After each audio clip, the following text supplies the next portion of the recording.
Hello, Michelle Eves. I have a topic today that I actually found on the Huffington Post, and so I wanted to share it with you.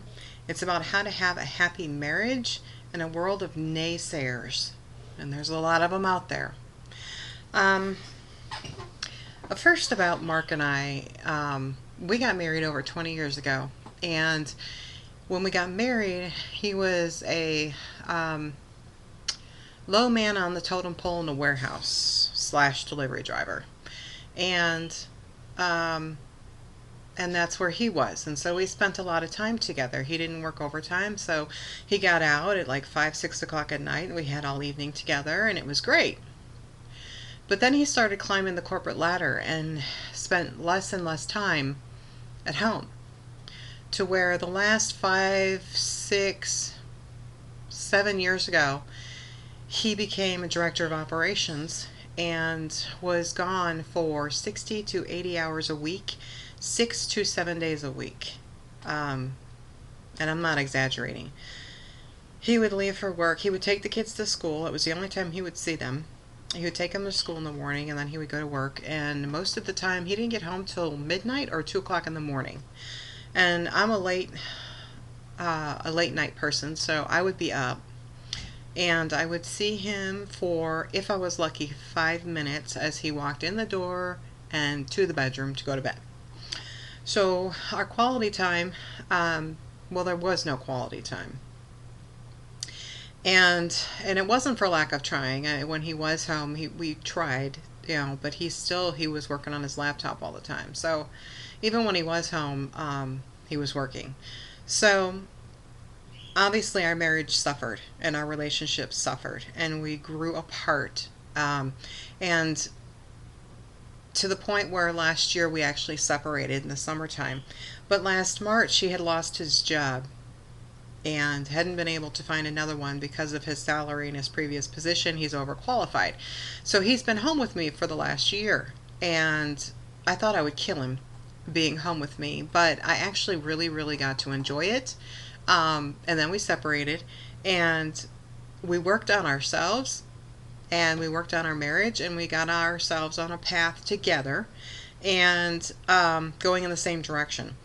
So, because of the quality time that we spent together, repairing our relationship and getting stronger, we are stronger now than we ever were, even when we first got married. So that's our marriage in a nutshell. So I can tell you, truly, marriage is difficult. Very, very difficult.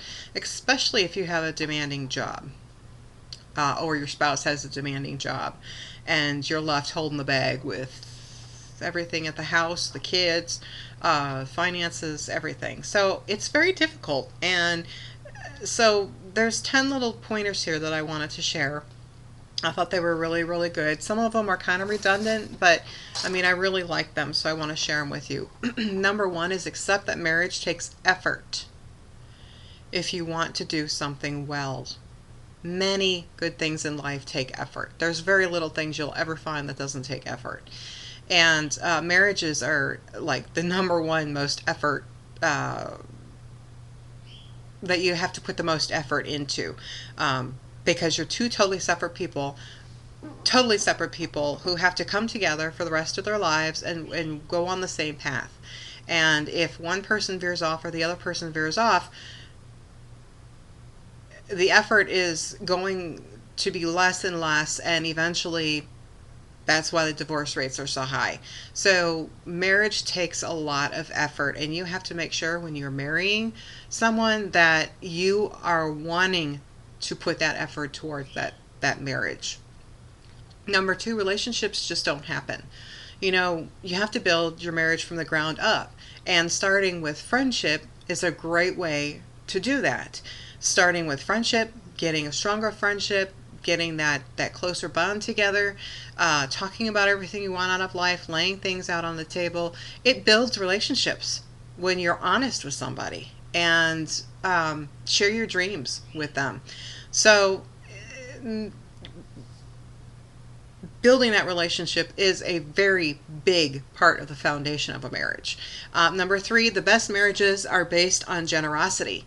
There's a give and take in a marriage, and you can't focus on, well, I'm giving more than he or she's giving. Marriage takes sacrifice as well, and that's part of the give and take. Um, you have to do it with your whole heart, and also be generous with your love and affection towards your spouse. I mean, what does it say?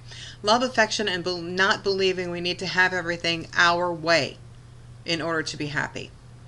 That's part of generosity. Number 4, some of the worst marriages we've ever seen have gotten bad because neither partner was willing to risk their pride by saying either I'm sorry or, and that includes forgiveness. Um, some people just are not willing to get off their soapbox. And again, one of the reasons why divorce is so high. Pride is a big thing in a lot of people these days, and they're not willing to say I'm sorry or forgive somebody with their heart and truly, truly forgiving. Number 5, pay less attention to what your partner is doing that gets in the way of having a satisfying relationship, and pay more attention to what you're doing. That's very, very important.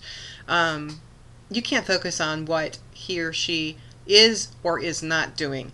The best thing you can do is focus on you and what you are contributing to the marriage, and eventually it will either prod them into giving as much effort, or it won't. And then that's something that you'll have to work on together and work through. Number 6, accept that sometimes you're going to be disappointed in your partner, and sometimes your partner is going to be disappointed in you. Not everything we do our partner's going to be agreeable with. And that's okay, because we are two separate individual people with our own minds and our own opinions. And sometimes we do things that your partner is not going to be happy with. And like I said, that's okay. We're people. People are human. Humans make mistakes. But they also, should learn from their mistakes as well. Number 7, don't expect your spouse to be a mind reader. You need to be honest and tell them what you're thinking, what you're feeling, your opinions on things. I mean, that was a big thing with Mark and I, because, he was the boss man at work and made all the decisions, so he really never had an opinion on anything at home. And so he never really spoke up. And that's actually one of the things that I really like now in our relationship, is that he speaks up and tells me what he thinks. Huge.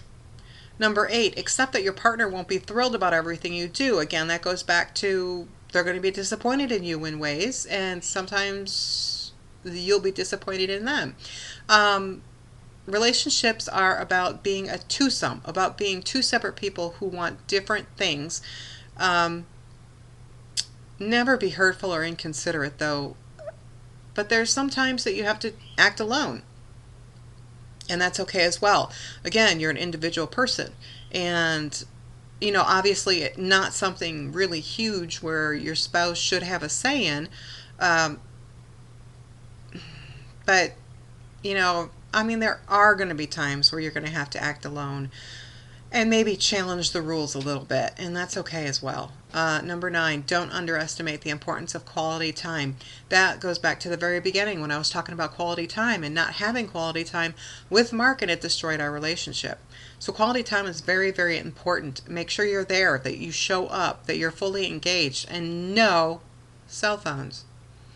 And number 10, never believe you've tried everything. You will try everything. There are so many more things that you can always try. When most people say, well, I've tried everything, I've tried this and that, really, really look deep inside your heart and look at your relationship, and you will know that you did not try everything. So I hope you got value out of this video, and it was something near and dear to my heart that I wanted to share. And so I will see you tomorrow. Have a great night. Peace.